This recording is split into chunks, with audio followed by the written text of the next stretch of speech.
What the fuck is the Salvation Army? The Salvation Army is a quasi-military evangelical Protestant church that would much rather you thought of it as a charity. While the Salvation Army is actively involved in a number of humanitarian projects, including disaster relief, homeless shelters, and outreach programs for the poor, they are not a charity because that would require full financial transparency. According to their mission statement, the Salvation Army's primary function is to spread the Christian religion, though to their credit, that's followed up by a bunch of shit about educating and helping the poor. They follow the mission statement up with a more elaborate list of 11 doctrines or guiding principles, not a single one of which has the slightest damn thing to do with charity or helping people, unless you count harassing people about Jesus as helping them, which you don't and shouldn't. The group was founded in London in 1865 as the East London Christian Mission, though they started doing the military shtick pretty early on. Despite their self-congratulatory use of military titles, however, the early soldiers of the Salvation Army proved themselves far from battle-ready when local opposition to their missionary work arose in the form of the Skeleton Army, a group that would disrupt their early meetings by throwing bones, rocks, tar, and rats at their speakers. While my sources don't specify whether those rats were alive or dead, we're going to go with alive because that's fucking hilarious. Today's Salvation Army operates in 127 countries, though it could be 126 if Putin manages to kick them out for being a paramilitary operation, which he's actually trying to do.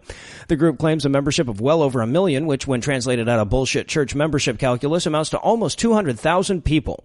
It is widely believed that the Salvation Army spends approximately 85% of the donations they receive on charitable activities, though this is impossible to verify since they're a church and they don't have to tell you shit. Their status as a religious mission exempts them from full financial disclosure, which makes them impossible to assess by the criterion used by groups like Charity Watch. To their credit, however, a number of other independent charity rating services do give the Salvation Army a passing grade. Of course, it's also worth noting that 85% of the donations going to charity isn't very much.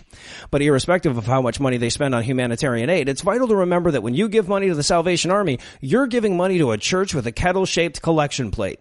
In addition to the aforementioned grotesque record on gay rights, the Salvation Army actively opposes euthanasia, and while their stance on abortion is progressive compared to most church organizations, that doesn't make it progressive. And of course, according to their current positional statement on homosexuality, it's okay to be gay as long as you're also celibate. They also ban gays from holding positions within their organization above the rank of minister. Women, on the other hand, can be ordained in the church. Technically, their rules stipulate that female Salvation Army officers are only permitted to marry male Salvation Army officers, but that rule has been relaxed in recent years since it's blatantly illegal as fuck even if you're a church. It's also important to remember that being a church rather than a charity leaves the Salvation Army inordinately prone to doing batshit crazy stuff, like in 2010 when their Canadian affiliates refused to accept toy donations based on Harry Potter or Twilight because the devil.